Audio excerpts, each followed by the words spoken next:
¿Necesitas merch oficial de tus bandas favoritas? Entonces entra a House of Gods. Con cada compra que hagas en este sitio apoyás directo a las bandas y aportás para mejorar la calidad de vida de muchos animales sin hogar de América Latina, debido a sus donaciones periódicas a diferentes organizaciones de rescate y esterilización animal. House of Gods. Envíos a toda Latinoamérica.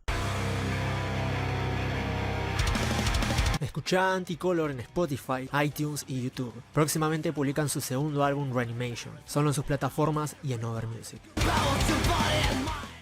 Bueno, tenemos otra canción clásica de Slipknot. Creo que después de todos los quilombos, comentarios y controversias en los que se metieron este tiempo, más que nada Cory, es un buen momento para sacar un tema nuevo, ya que prácticamente todas las noticias son de ellos. Está bueno también tener material de Slipknot tan pronto. Me acuerdo que hice la reseña de All of the Life cuando salió en 2019, y siento que ese disco salió ayer, no hace 3 años. Pero bueno, preferible eso antes de que tarden 5 como con su último disco. Igual esto no tiene nada que ver con que quieran estar activos porque sí. Simplemente están sacando discos rápido para anular su contrato con Roadrunner Records y ser autónomos o irse a otro sello. Pero en fin, pasemos a la canción. Un tema de casi 5 minutos. Bastante bien, la verdad, porque si pensás volver, tenés que dar algo que satisfaga esas ganas de la gente de escuchar algo nuevo de vos. Y al mismo tiempo dejarlos con ganas de escuchar más de lo que venís preparando. Aunque este tema se me hizo como otra canción más de We Are Not Your Kind. Entonces no lo veo como algo del todo nuevo. Siguen en la misma línea de antes, por lo que no sorprende. Es una energía que ya vimos en el disco anterior, mezclada también con algo de The Great Chapter. Al menos a mí, esta parte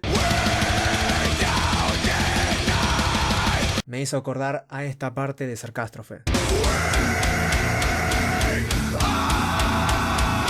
La intro está muy a cargo de Craig y Sid, con samples y scratch que recuerdan un poco a Ailes, del homónimo. Así que algo de las raíces de Slipknot tenemos, cosa muy importante en la dirección musical de una banda. Ellos experimentan, prueban cosas nuevas, actuales y modernas, pero sin perder su esencia. En eso siempre le doy la derecha a Slipknot. El chabón a cargo de la página de ellos mencionó que Cory en el estribillo cantaba de una forma que nunca se lo vio antes. Y la verdad, sí, de una forma que nunca se lo vio antes en Slipknot, porque la forma de cantar que emplean esa parte de la estructura son notas vocales de Cory que ya vimos en Stone Sour. No es algo nuevo de parte de él, es algo nuevo para esta banda, pero no es que empezó a hacer guturales corte grindcore o algo así, no. Quien sí nos sorprende siempre que lo escuchamos es Jay Weinberg, el baterista de la banda. Es demasiado completo este chabón. Y si bien él tampoco está entregándonos nada nuevo, es genial ver cómo siempre rompe los límites de una canción de Slipknot, tocando de diferentes maneras, a veces más simple, a veces más técnico. Es genial, en esta canción mete toques de death metal en su ejecución durante esta parte que te digo que se parece a Sarcastrophe, muy buenos. De resto es igual un tempo normal de Slipknot, tirando unos 180 bits por minuto, entre unos 180 y 160, menos el doble bombo que es espectacular y mega rápido. Si bien es todo un conjunto y hay muchos elementos en esta banda, la gran calidad de Slipknot es más que nada la voz de Cory y la batería de la banda. En tercer lugar vienen las guitarras y después los samples y demás. Pero cuando escuchás un tema de Slipknot, lo primero que te atrapa y lo que más resalta es eso, la voz y la batería. Y hablando de eso, las vocales de Cory siguen estando bien en todos sus tonos, o sea, estas notas nuevas entre comillas están perfectas y hacen que Slipknot suene un poco más fresco, que no se estanque tanto en el mismo sonido de siempre en las vocales. Pero de resto sigue siendo una canción clásica de Slipknot, como ellos dijeron, con riffs pesados y oscuros que acompañan a la batería y scratch de Sid de fondo. Incluso hay un desvanecimiento de sonido antes de terminar, que te hace dar cuenta que no pueden terminar ahí. Hay un espacio todavía en el que pueden meter más cosas y lo hacen un rato más, para terminar como corresponde. Un buen tema, no sorprende para nada, pero funciona y es algo decente lo que traen, no es ninguna porquería. Solo que ya estamos muy acostumbrados a ver estas cosas de parte de Slipknot, entonces es como...